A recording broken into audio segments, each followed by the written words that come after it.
And now, your Call Sam forecast first with meteorologist Wesley Williams.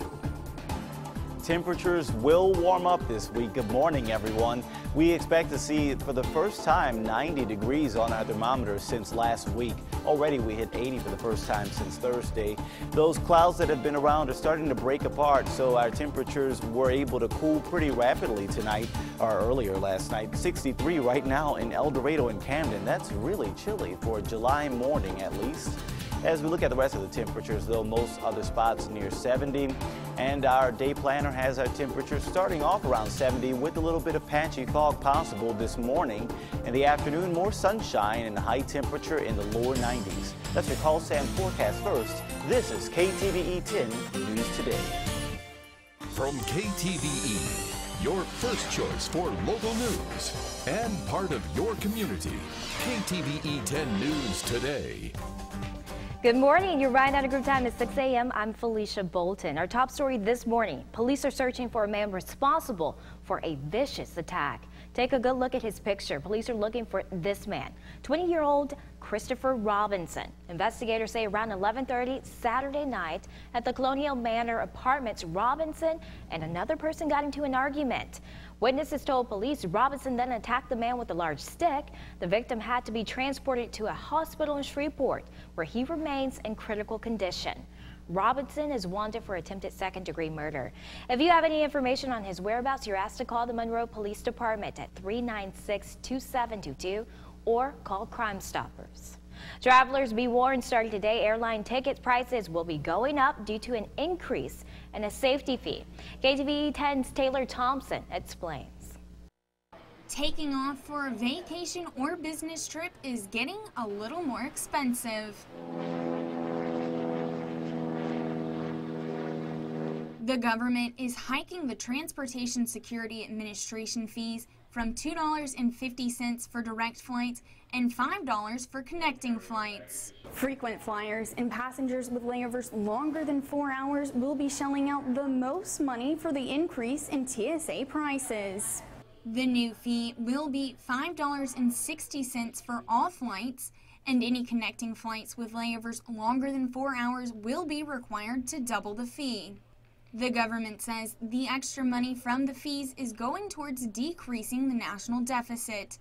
But some travelers are not happy about the increase. I think, airline fares have gone through the roof in the last several years.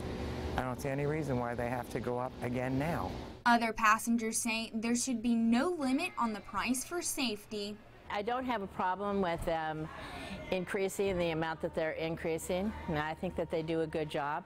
And I fly a lot, so I'd like to be kept as safe as possible. Although paying more money for a flight may not be ideal, all of the passengers we spoke with say they'll continue to shell out the cash to fly.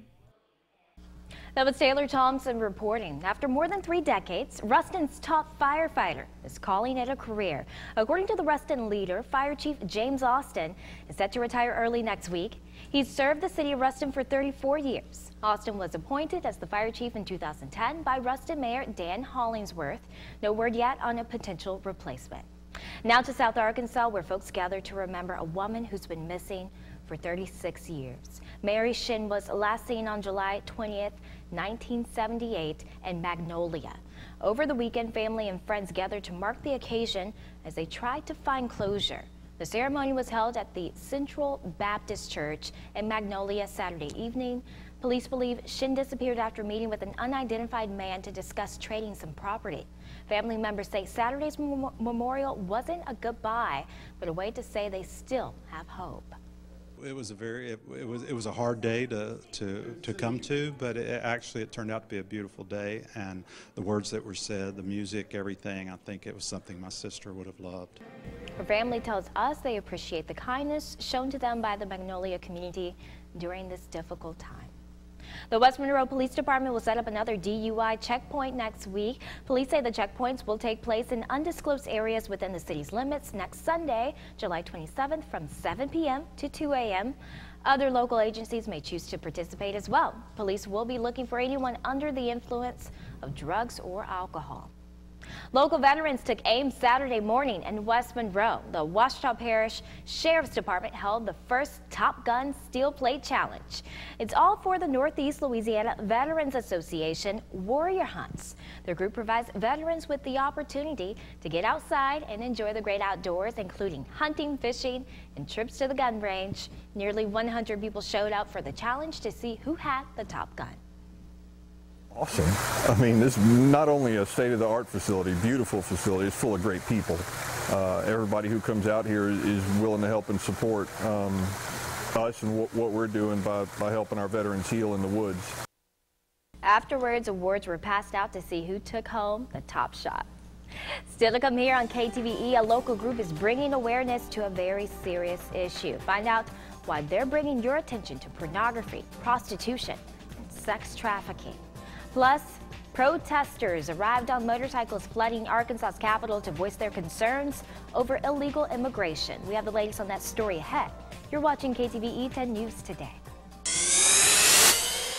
So we could be looking at some patchy fog on the roadways this morning. Visibility apparently down to 0 in Camden, so please use caution if you're driving there. Looks like across the I-20 corridor, visibility not that bad, above 7 miles. Here's a look at the commute cast right now.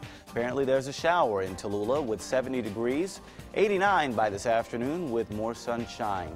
Right now in Monroe, just mostly cloudy conditions, upper 60s for temperatures. You will be right around 90, as well as Ruston this afternoon with partly cloudy conditions. That's a look at your commute cast. You're watching KTVE 10 News today. KTVE 10 News today continues. Happy Monday morning, everyone. Wesley's joining us this morning to tell us a little bit about our forecast. Yeah, it's going to definitely heat up this week, Felicia. All right, it's going to feel a lot like summer. Last week, everyone was guarding their cardigans, their sweaters. Right. They were trying to stay a little bit warm during the summer. It's kind of weird. Yeah, we won't see that pattern reemerge for at least the next several days. I think that the temperatures will be right around the 90-degree mark today. Here's a look at that ERM Young live storm tracker Doppler radar. I'm not seeing any indication of rain activity on our radar site right now. And as we take a look across the Twin Cities on our sky cam, there are some clouds still overhead, but still not really seeing an indication of any rain showers. These clouds are pretty low, so that could be why some of these sensors around the area are picking up on low visibility. But as you can see, I can see all these lights across the city, so I'm not seeing any fog on the ground. Nevertheless, the visibility reported at 9 miles right now in Monroe, and looks like it's a little bit foggier right in through here from Ruston toward El Dorado and Camden. But other than that, not seeing a lot of fog issues this morning yet. Yesterday's high temperature, 81, the record coolest high temperature on a July 20th in Texarkana. It was 84 yesterday for the high in Monroe, 82 in El Dorado. Right now, it's pretty cool up to the north, 63 in both Camden and El Dorado.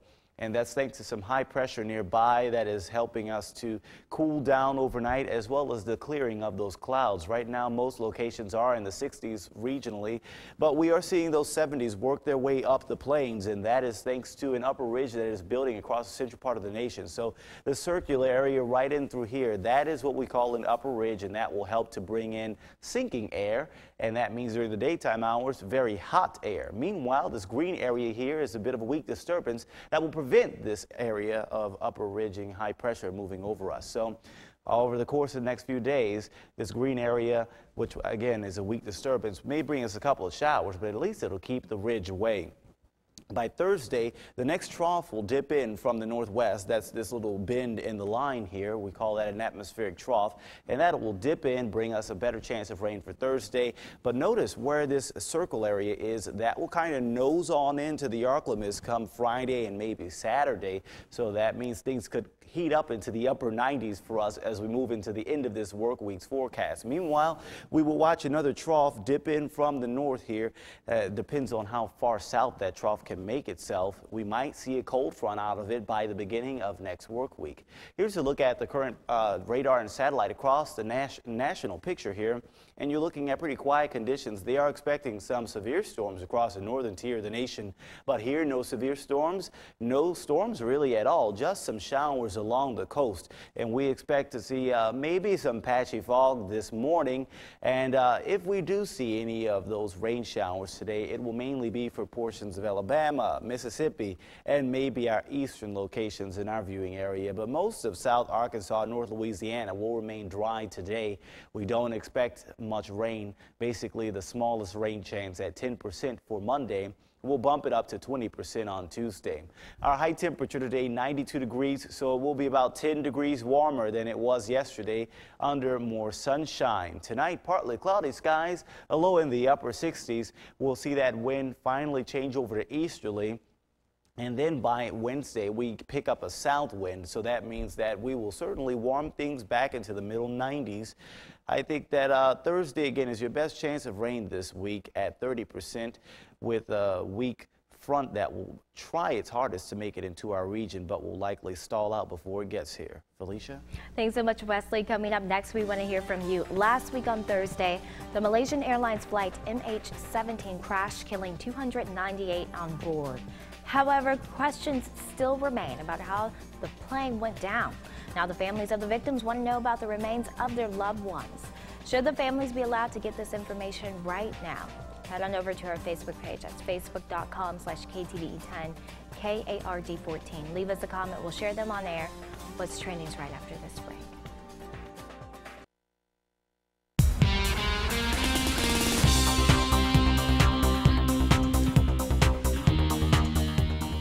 Hey, welcome back to the show. There is a growing sense of frustration in Malaysia as relatives of people from MH17 wait for their bodies. Grieving families have been gathering at the hotel near the airport to get updated information and express their outrage. The crash site is still under control of pro-Russian separatists. And while Russia continues to pin the blame on Kiev, most others are becoming increasingly convinced that the plane was shot down by pro-Russian rebels who hold sway in parts of eastern Ukraine, where the plane's debris is still strewn across wheat fields near the town of Torres. Meanwhile, Malaysia Airlines has announced it is retiring flight number MH17 out of respect for the crew and passengers. This is a mother's plea to Russian President Vladimir Putin. Mr. Putin must take care of my son and my daughter to bring them home. Who knows where they are? Home. Who knows where the bodies are? I can do Where nothing did they take but them? wait for their bodies. So our question for you today is, should the families be allowed to get this information right now? That's the question we're going to post to our Facebook page. That's KTVE NBC 10. And here's a few responses. Well, Jim wrote, yes, I would want to know what happened to my loved ones. Yeah, that's Jim's comment. And Wesley, like, this is the second time something major has happened with the Malaysian Airlines. Right. That's a lot of people lost. So I think they do deserve, out of respect for them, they deserve that information. What about you? I agree. Yeah, I totally agree that it's just not right. Yeah. Okay, so let's head back here. What's it looking like for weather? Well, it looks kind of cloudy outside, Felicia, but there will be some sunshine later today in our forecast. We'll talk about that later on. You're watching KTVE 10 News Today. Now, your first choice for local weather with meteorologist Wesley Williams. So we're waking up to a few clouds across the Arklamis this morning, and you can see that evident on our sky cam, though it is picking up on the beginnings of what could be a pretty decent sunrise.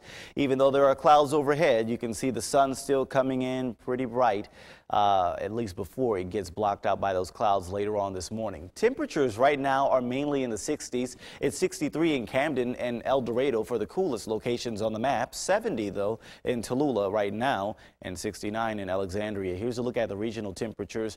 On the coast, it is still in the 70s, and even along the plains, it's also in the 70s right now.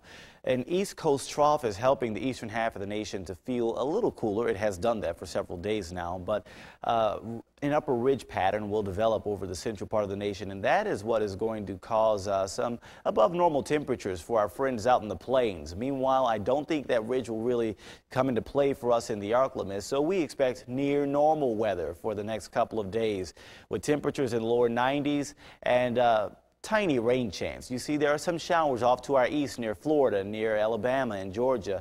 Those showers will try to make their way into Mississippi later today. and then maybe also near our eastern zones near the Mississippi state line. You can see those isolated showers there. But that's about it. We'll call it only a 10% chance of rain. As we move into Tuesday's forecast, you're seeing a bit of a dry, rain-free start to the day, but we will see more isolated and scattered showers in our eastern zones. Wednesday, take a look to the top of the monitor or screen there. You're looking at a cold front sink down out of Arkansas, and that will wash over our area Wednesday night into Thursday morning. So today, a high of 92 degrees with less clouds around. Tonight, partly cloudy skies with high or low temperatures in the upper 60s.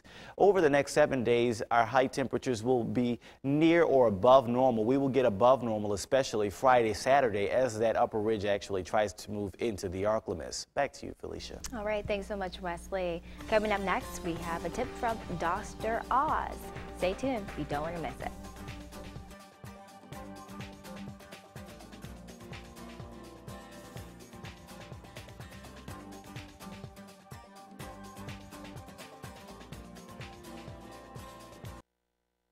KTVE 10 News Today continues. Dr. Oz airs weekdays at 4 p.m. on KTVE, and here's a tip from Dr. Oz himself. Hi, I'm Dr. Oz. Many Americans say they don't get a good night's sleep during the week. Your gadgets play a role. Normally, darkness triggers the release of melatonin, which helps us sleep. The blue light produced by smartphone screens suppresses production. Unwind by setting an electronic curfew an hour before bed. Better Health with Dr. Oz, brought to you by Sanson Family Medicine. Coming up next, a U.S. Senate candidate held a town hall meeting over the weekend to get his message out to the public. We have the details ahead. You're watching KTVE 10 News Today.